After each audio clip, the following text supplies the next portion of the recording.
now. I know usually I'm like in the house with a background or anything and everything, but I decided to be outside because it's really nice outside, even though I'm kind of sitting in my car.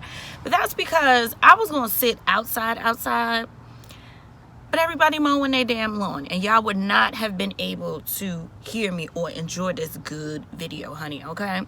So let me sit in my car a little bit, get some fresh air, yada, yada, yada. I'm like, why is everybody mowing their lawn now? As soon as I decide to go outside and do the video. I ain't never really go outside like that. But now you want to mow your lawn. Ain't that something? Ooh, that's a bee. Anyway, today we will be talking about the latest episode of Insecure. Oh my God. Let me just tell y'all, off the rip, I was crying. I was tearing. It was so relatable. So, the girl that plays Kelly in Insecure, she wrote and directed. Okay? She is amazing. Just I guess they call it juxtaposition. Just the way they were positioning the camera for the different scenes. It was so genuine. It was so relatable. It was so natural. It's like all these seasons we've been waiting for Issa and Lawerence to get back together, and they finally got back together. Well, they didn't get back together. I take that back. They didn't get back together. Okay, so let's start from the beginning. In the beginning, I was so shocked when he was leaving the airport. I was so shocked that he even calls Issa.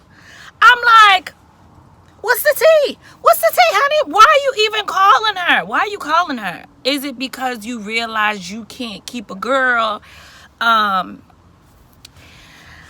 don't know. I was just like, what's your motive? What's your motive here? What is the motive? What's your motive? What's your motive in calling her? Okay, because she's already dealing with enough with Molly, her best friend, which is a lot. Okay, she already had TSA bait and all of that. So my whole thing is, she don't need nobody coming in her life with that don't have good intentions. I don't care if it's somebody from the past. Okay, she don't need it. I don't want that for Issa. Okay, if we're talking growth, we need to actually grow. Anyway, so I love the beginning, how when she came into the spot, she fell. That's what really like took me out. First of all, I love the fact that Issa is like the awkward black girl. I love it. I love it. I can relate to it. I'm an awkward black girl as well. So it's like, she's just so relatable. I love it. Okay, so they realized that the place where they were having drinks at, it was too loud, so they left. They get into the Uber, so the Uber driver was just so funny. She was asking, are they married? Are they engaged? That shit was hilarious. I love like the jokes. The jokes are hilarious and Insecure, okay? And it's on time. It's on time. Everything is so natural, right? It seems so real and not like a scripted TV show, right? So she mentioned, the Uber driver mentioned, you need to just go ahead and propose. We find out that, Lawerence had bought a ring. And I think in the past seasons, we knew that Lawerence had brought her a ring and just never gave it to her. Anyway, so they go to a restaurant where they can actually hear each other. They can actually talk. He asked her, what was it about Daniel as to why you cheated? So I'm thinking, like, it goes back to my original question. Like, what's the tea? Why are you even calling her to sit down with her and talk to her? Like, is it for closure? Is it to stroke your ego? Is it because you realize that you can't keep a girl, and once you saw Issa hanging out with Cantaloupe, what the girl name? Cantaloupe. We gonna call her Cantaloupe because she's irrelevant. When you saw Issa hanging out with Cantaloupe, you was just like, oh wow, she looks more attractive. Like, her energy is A1. So you like, I think I kind of want that old thing back. Like, what is your motive? And I was just trying to understand his motive in the show. So she answers the question. She was just like, she used to circle the block after work just to avoid coming home. He never made her feel wanted. And I love the fact that they were able to have this grown up conversation. And the fact that he said no eggshells, I think it hurt him. I think the fact that she said Daniel was just there. It's not that it's not that, oh, I wanted to have sex with just anybody. It just happened. He was there. He gave me that comfort that you couldn't give me. Even though he said no eggshells, I know his ego was hurt. His ego was bruised. I just love the fact that they was giving each other like eye contacts. Like the way they was just gazing at each other. Oh, I loved it. I'm like tearing right now. Ooh, I'm so in love with like good black love stories, okay? Because black love does exist. You better ask somebody. Then go on an art walk. Oh my God, I loved it. LA is so bomb. Anyway, they go on an art walk. So Cantaloupe is like calling Lawerence, okay? And he basically like informs her like, yeah, I don't know where it's gonna go. And when he said that to Issa, when she saw that Cantaloupe was calling him, I'm like, oh my God, this is so damn relatable. I've been in that situation where you and a person broke up. Y'all meet back up to date. Y'all meet back up, go on a date, or just go hang out. And it's like, oh my God, are we gonna get back together? Are we gonna stay friends? Are we never gonna talk again? But the chemistry is there. But you know that they're in a situationship with someone else. You know they're trying to figure out their situation with someone else. Even though they're still single. It's like, I've been in that situation where it's like, you still low-key have feelings for the person. Oh my God, it was just so relatable. So it brings me back to that question. What is your motive? What is your motive? Like, if you still have feelings for Cantaloupe, go over there with Cantaloupe. If you want to figure out your things with Issa, figure out your thing with Issa. That's fine. But he seemed like he always want to have one in the back pocket. Lawerence gives me fuckboy vibes. Like, low-key. Like, he seemed like that type of guy that's just like, oh, we'll hold the door open for you. We'll pick up the bill. We'll never curse you out, never disrespect you, but we'll cheat on you, low-key, like manipulate you, a little bit of gaslighting. So they claim that they're good guys, but low-key they have fuckboy tendencies. I think, as far as Issa goes, I think that she still has feelings for him. I don't think the feelings ever really left. And what makes it so relatable is because we all been in situations like that where it's like, okay, we might not be with the person, we might not be in love with the person, but we always gonna have love for them. And it might take one going out on a date, one text message, one phone call to be like, oh my God, I might want to see what's up with them. I might want to see what's up with them. That's what makes this shit so real. Oh my God. Honestly, so even though I feel like Lawerence has fuckboy tendencies, I can low-key a little bit relate to having one in the chamber just in case. Because you are single, but my whole thing is don't lead people on. Don't lead people on. Like, be completely honest. I'm going to be honest with you that having one in the chamber is fine if you're single. Because that's how I got with my boyfriend. And I'm going to be 110% honest with y'all. That's how we got together. Because, make a long story short, okay? Because I want to get to the rest of the show, the juicy part. So we were supposed to go. I had tickets to a comedy show, right? I had invited my ex-boyfriend at the time, and he at the last minute was like, "Oh, he can't go. He's working." Blah blah blah blah blah blah blah. So I called my current boyfriend up. You know, at the time we weren't boyfriend and girlfriend. I called him up, and I'm just like, "Yo, do you want to go with me?" You know, the person that was supposed to go with me reneged or whatever. And he was just like, sure, I'll go with you. We ended up going. He ended up paying for the drinks and the food and everything like that. And I remember it was like a double date, and we're sitting there, we're eating, and my ex-boyfriend is calling me like, oh, after the show, come on over, come to my house. I never came to his house, and I ended up, that's none of your business. My boyfriend now, I ended up hanging out with him the whole night, and we never left each other's side since then. That's the crazy part. We never left each other's side since then. So I do believe having one in the back pocket is fine if you're single.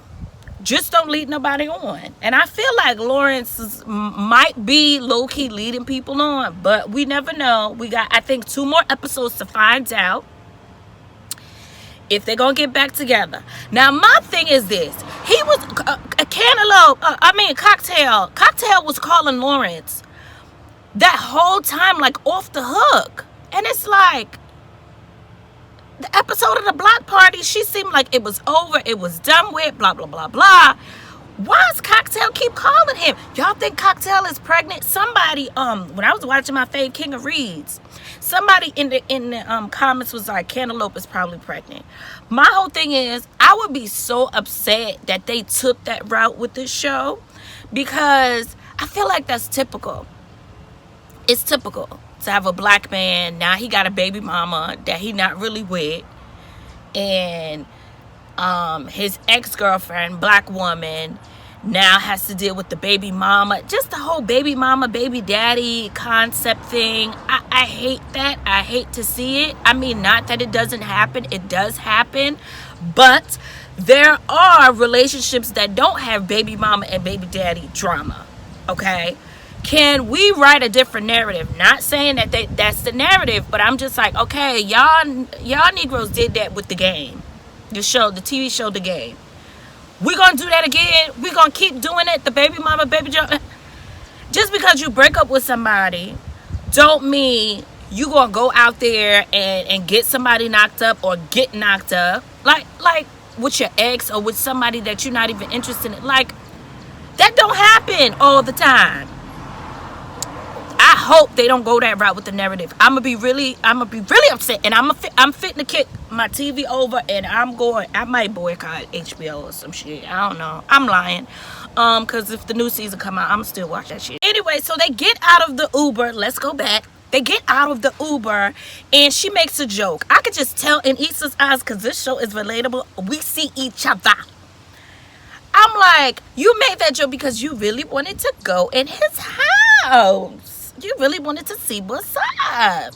So anyway, he catches the vibes.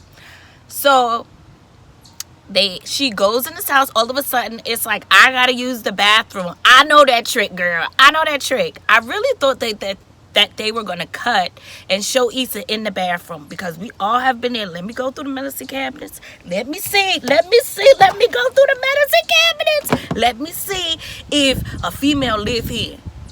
If a female live here, okay, let me see. Is there a toothbrush? Is it a bobby pin? And he ain't got no hair. Okay, let me see.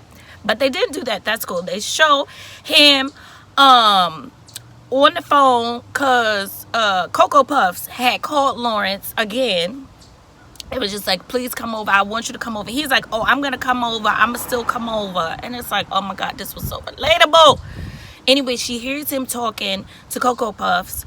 So she's like, oh, that was Condola. And then it was just like, I don't want to leave. And he's like, I don't know. And then it's just like, we're having a good time. Then bam, they have sex. The scene was so amazing. I'm like, come on, Issa on top. Ride it, my pony.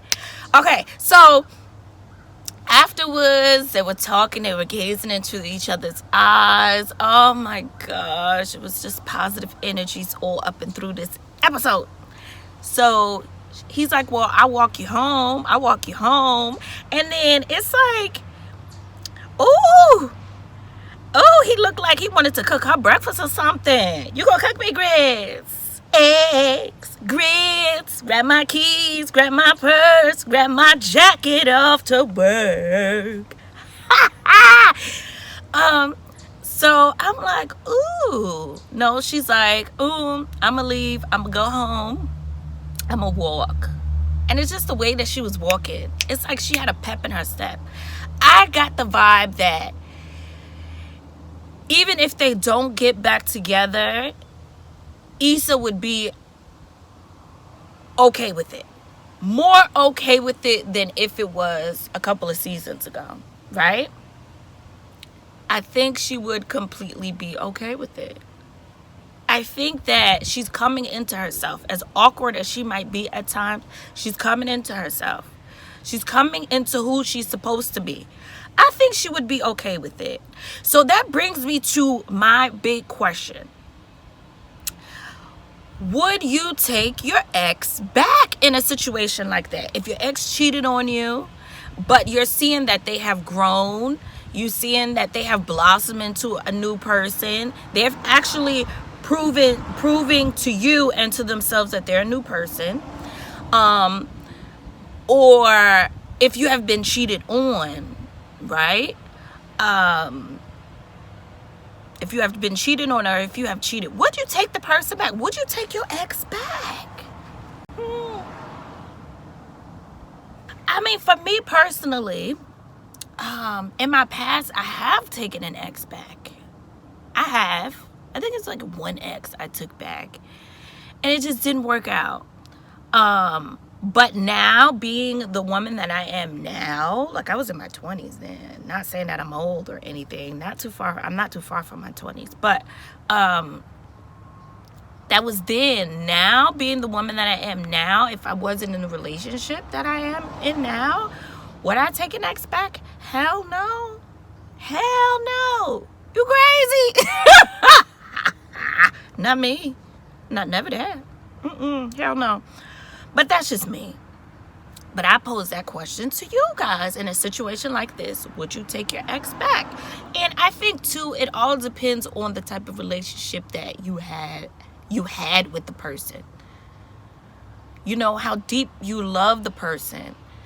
Is it something that you could have genuinely worked out, but because of pride, because of hurt, because of resentment, you just didn't? So my whole thing is, please comment, share, like, subscribe. Y'all let me know below. And y'all let me know if in a situation like this, would you take your ex back? And do you think Issa and Lawerence should get back together? These are my questions for y'all. Do you think Condola is pregnant? I hope she not. I hope she just calling him for some pain, honey. Y'all let me know. What y'all think? Interesting. Interessante. Okay? Like, share, subscribe, okay? If you're not a part of the channel, but if you are already a part of the channel, you know what to do. I'm trying to get some more subscribers. Help a bitch out. Share, like, subscribe. Tell your friends to share. Tell your mama to share. Tell your grandmama and your granddaddy to share, okay? Thank you for watching. Bye.